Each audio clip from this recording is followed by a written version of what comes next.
Question number 123, Sri Sant Balbir Singh. Honorable Minister. House, sir. First supplementary, Sri Sant Balbir Singh. बहुत धन्यवाद chairman साहब। असी पंजाब जो है बहुत एग्रीकल्चर दे विच खेती दे विच सारे बहुत वड्डा उन्हां दा योगदान आ पंजाब दा।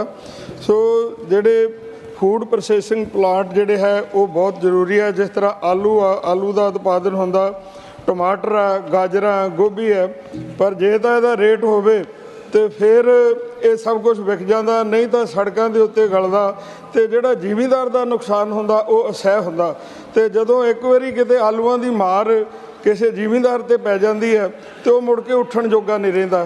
सो साडी जिहड़ी हैगी है यही असीं पुछना चाहुंदे आ कि पंजाब दे विच फूड प्रोसैसिंग जिहड़ी इंडस्ट्री आ उहनूं हल्लाशेरी देण वास्ते उन्हां दी सबसिडी वधाउण वास्ते कोई योजना है, जे है तो की है वो दस्सिया जावे।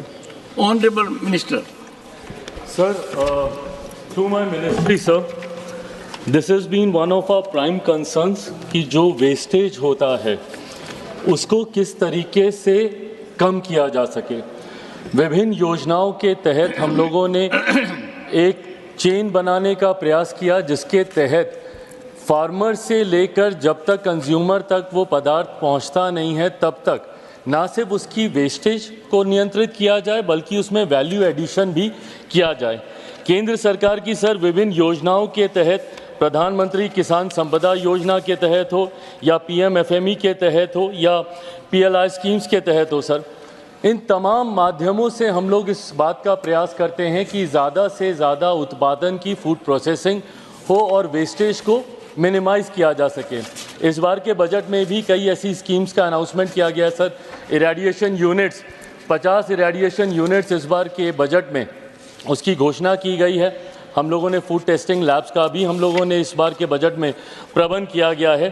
पर सर अंतोगत्वा ये तमाम विषय जो भी हैं ये स्टेट के द्वारा डिमांड ड्रिवन ही होते हैं। तो अगर ऐसी और कोई जानकारी अगर राज्य के माध्यम से हम लोग के पास आएगी तो केंद्र उसके ऊपर विचार ज़रूर करेगी। Thank you sir. Second supplementary, Sri Sant Balbir Singh. Sir central institute of post harvesting engineer and technology द्वारा जिहड़ी प्रकाशित रिपोर्ट आ 2023 ਦੇ ਵਿੱਚ 92,600 ਕਰੋੜ ਦਾ ਸਾਲਾਨਾ ਨੁਕਸਾਨ ਹੋਇਆ।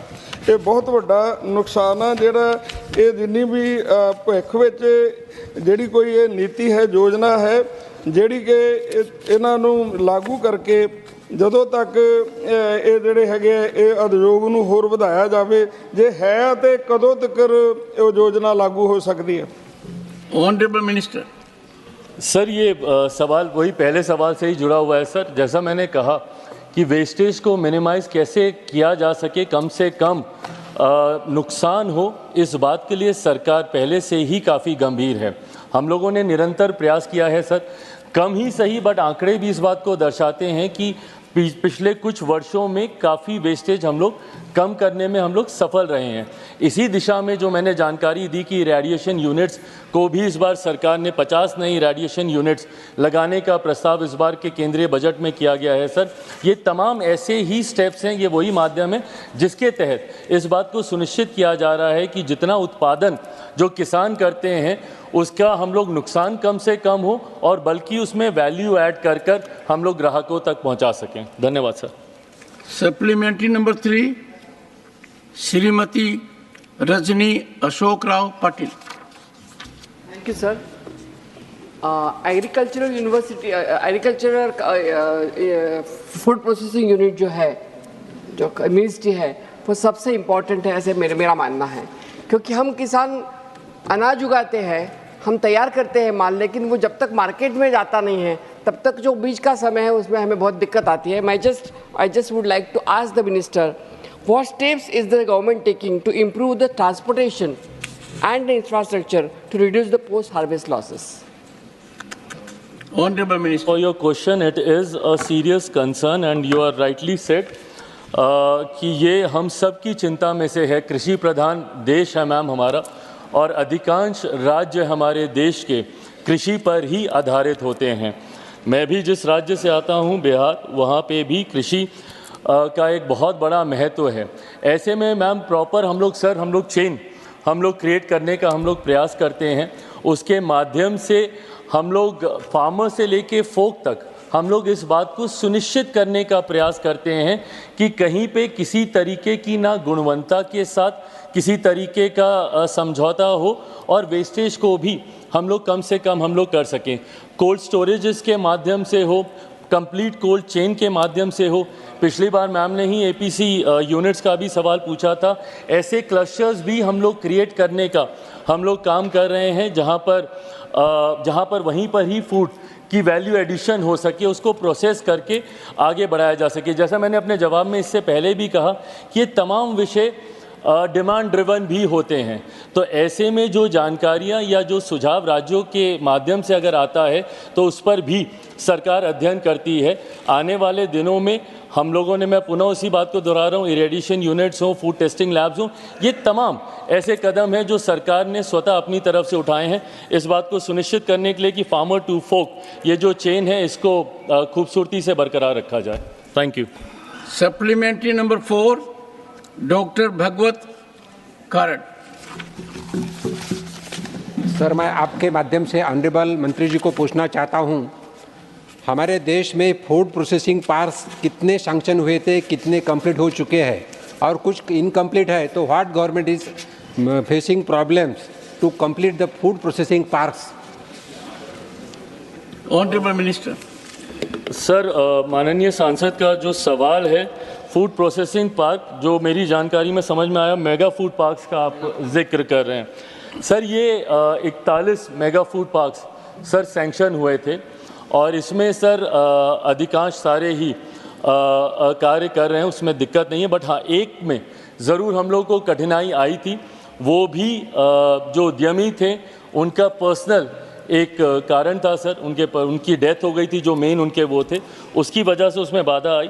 बाकी 41 हैं सर और ये 41 कार्य कर रहे हैं। बट सर, इसमें क्योंकि मेगा फूड पार्क्स में जगह की इतनी ज़्यादा ज़रूरत होती है, इस योजना को फ़िलहाल के लिए हम लोगों ने डिसकंटिन्यू किया है और इसकी जगह पर APCs हम लोग लेकर आए हैं, प्रोसेसिंग क्लस्टर्स हम लोग लेकर आए हैं। इससे पहले सर 50 एकड़ ज़मीन की इसमें ज़रूरत होती थी, अलग अलग यूनिट्स को लगाने की इसमें ज़रूरत होती थी। कई बार राज्यों में एक साथ 50 एकड़ की ज़मीन मिलना सर कठिन होता था। साथ ही में लैंड यूज़ के लिए जो लॉज हैं सर, वो भी इसमें बाधा बनते थे। तो ऐसे में सर फ़िलहाल के लिए इस योजना को डिसकंटिन्यू किया गया है और APCs के माध्यम से हम लोग ये end to end solution provide करने का प्रयास कर रहे हैं। Thank you sir. Supplementary number 5, doctor Sikandar Kumar.